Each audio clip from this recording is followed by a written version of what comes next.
Please subscribe Tito Manny Vlog.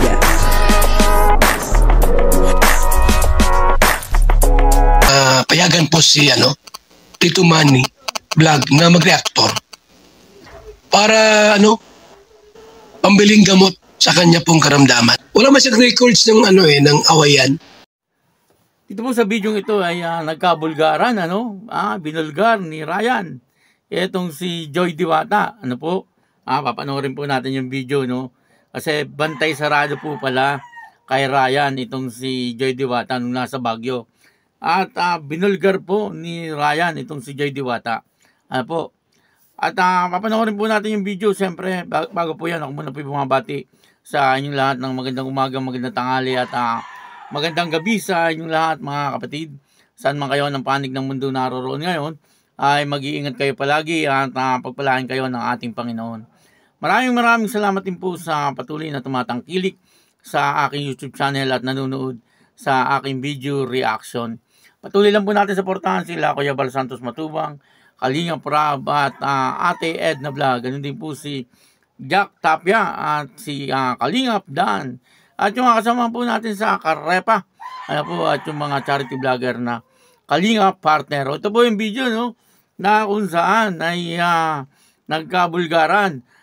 Binulgar ni Ryan itong si Joy Diwata. Ang kabuuan po ng video ito ay makapanood po natin sa YouTube channel ni Kalingap Dan. Ayan Portahan po natin Kalingap Dan. Ito po yung video. Sa Pares tayo. Yung kumain tayo ng Pares. Ay, yung ba yun? Parang ang dami na kasi. Parang hindi ko na maalala lang. Kasi para sa akin lahat special at maganda, masaya. Lahat naman maganda naman. Mga bawat episode ng Danjoy. Nakakakilig. Nakadami din nag-aabang pati. Kaya nga kahit na hindi pa ganun kalaki yung community ng Danjoy, pero solid. Ang babait. Tapos lagi pang may mga blessings, hindi lang sa amin. Pati ikaw. Kay Melka din. Si Melka, tapos minsan yung mga K-boys pinapakain din nila, di ba? May mga dinner. Kaya salamat sa Danjoy. Thank you po sa lahat ng nagsusuporta sa Danjoy. Meron naman bang mga Ryan, mga Danjoy supporters na nandun sa Baguio din? Grabe, sobra din talaga. Meron din? Anong sabi nila? Paano mo nalaman na Danjoy din ang sinusuportahan nila? Kasi tawag sa akin, nagka-cameraman daw sa Danjoy yun. Tapos sinahanap ka nga din ko yan. Yung mga naghanap din naman sa akin doon? Dahil sa'yo naghahanap din. Ayos, masaya. Sinahanap ka kay Joy. So speaking of Joy pala, Ryan, balita ko, lagi ka daw na nakabantay, bantay sarado daw. Kahit magkape, magkasabay kayo Paggaan talaga. So anong masasabi mo? Anong mamamarites mo dyan sa mga supporters ng Danjoy? Anong pampakilig ang nangyari doon? Kahit wala ako doon, kahit walang Danjoy episode, meron naman bang may sinabi sa Joy, nasa band kami. Ano yun? May namimiss daw siya. Ay, parang narinig sa live ni Kuya Brooks. Oo, doon. Tapos nagkanta pa yan Kumanta yun? Nagkakantahan kami. Doon tapos bila siya nagsigaw. Nang I miss you daw. Superman. Totoo? I miss you, Superman. Saan narinig yan? Saan narinig yan? Walang naka-video nun? Ay, so off-cam? Off-cam talaga sabi. Nabigla lahat Talaga? Sinabi niya kahit walang camera? Nagkakantahan kami. Ganun. Ba't ba yung kinakanta nyo? Yung sa may kahit nung tugtog lang nalo sa kakantahan lang. Paano yung naisingit yun? Bigla niya lang sinabi? Bigla lang sinabi. Grabe, ano sabi? Di ba, tiga namin yung kasi tapos sinabi namin, may namiss kami, tapos sinigaw niya. Anong sinigaw niya? I miss you, Superman. Grabe. Nasa Bagasbas po itong dalawa kung hindi po ako nagkakamali at kung ako'y mali tama niyo po ako. Pero sa tingin ko ay nasa Bagasbas itong dalawa at nagkikwentuhan po silang dalawa at napagkwentuhan po nila yung tungkol sa Baguio. Siyempre nagpunta po doon sila Ryan at hindi po kasama itong si Kalingap Dan. At bantay sarado po kay Ryan itong si Joy Diwata nung nasa Baguio. Kahit saan magpunta, itong si Joy Diwata ay laging nakabuntot. Itong si Ryan, kay Joy Diwata, siguro sinabihan po ni Kalingap Dan na bantayan itong si Joy Diwata, parang bodyguard ni Joy Diwata. Parang gano'n, ano? At dito nga po ay nagkabulgaran, ano? Ibinulgar ni Ryan itong si Joy Diwata, ano po? At ang sabi nga daw po, dito ay habang sila ay nasa sasakyan, nagkwekwentuhan po sila, ano po, at nagkakantahan, ay bigla daw pong sumigaw etong si Joy Diwata, ano, na meron daw po siyang namimiss. At nang tinanong daw po, kung sinong namimiss, yun na nga daw po, no? Namimiss daw po niya si Superman. Ang Superman po na tinutukoy niya, siyempre walang iba kundi itong si Kalingap Dan, ano? Kaya nakakatuwa, ano? Na kahit saan magpunta ay talagang nasa isip ni Joy Diwata itong si Kalingap Dan, ano? At yan po ay ayon kay Ryan, ano? Ibinuking po ni Ryan itong si Joy Diwata, ano? Siyempre kung wala po sa isip niya, ay hindi naman niya po yung babanggitin, ano? Kasi bigla na nga daw po sumigaw, ha? Na namimiss nga daw po niya itong si Superman. Grabe, no? Ilang araw lang yan, ha? Siguro mas lalo na kung buwan na, no? Buwan na hindi sila nagkikita. At talagang siguro ay miss na miss ni Joy Diwata itong si Kalingap Dan. Siyempre si Kalingap Dan ay ganun din, ano, kay Joy Diwata. Miss na miss niya rin po, ano. Kaya nga po yung doon sa vlog ni Kalingap Rob na parang may request. Sabi po ni Kalingap Dan ay may request na nga daw po yung mga followers nila na yakapin itong si Joy Diwata, no.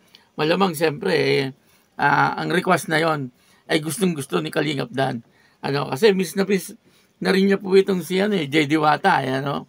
Pero medyo nagkaalanganan ng pagyakap. Sayang, ano, kung kay Kalingap Dan talagang tinodo-todo na niya. Kaya lang siyempre, alam naman po natin lahat na itong si Kalingap Dan ay talagang may pagka-gentleman.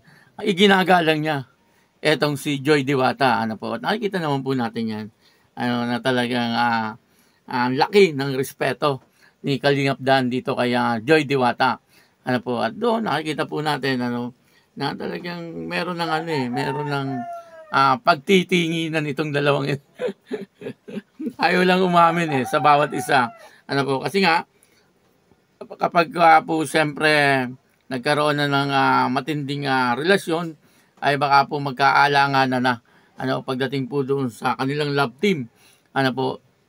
Dalawa lang po yan, ano, magkakaalanganan, o kaya ay mas lalong gaganda, ano, yung teleserye, kasi siyempre nandun na talaga yung tunay na relasyon, ano po. Pwedeng gano'n, ano. Pwede rin naman na magkakaalanganan, ano. Kasi sa ngayon kasi parang hindi pa rin handa itong si Joy Diwata na magkaroon ng relasyon, ano. Bagamat alam niya na siguro na may pagtingin na rin po siya kay Kalingap Dan, at alam din po niya na si Kalingap Dan ay may pagtingin sa kanya, pero nagpipigil po siya, ano, alang-alang po doon sa kanyang pag-aaral, ano po. Kasi siyempre nangako din po siya siguro sa kanyang magulang or sa Kalingap, ano, na hindi po siya magbo-boyfriend, ano, hanggat hindi po siya nakakatapos sa pag-aaral. Kung natatandaan niyo, no, dati po ay sinabi kung pwede, ano, wag muna po sila magbo-boyfriend, ano, yung mga scholar ng Kalingap, ano po, hanggat hindi nakakatapos sa pag-aaral. Kaya yun siguro, ano, yun ang mga isa sa mga tinitingnan ni Joy Diwata. Pero sa akin, kung magiging inspirasyon naman ni Joy Diwata itong si Kalingap Dan, kapag naging sila, ay okay din po yun, ano. Maganda rin po yun. Total naman, katulad niyan, ano, may inamin si Ryan na talagang namimiss ni Joy Diwata itong si Kalingap Dan, ano, doon sa konting araw na hindi nila pagkikita, ano.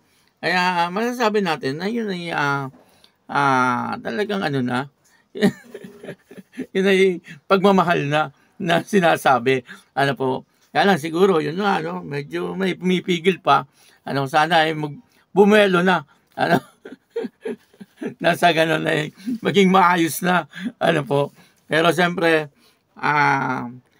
mas marami matutuwa, ano, kapag kaganon, ano. Kumbaga yung inaabangan ng lahat ay mangyayari na, ano po. Kaya lang sa ngayon nga yun na, ano, nag-aaral pa si Joy Diwata at mukhang maghihintay pa tayo ng 4 na taon 4 na taon kasi ngayon, pero si Joy Diwata eh. Tapos, 3 taon pa, ano?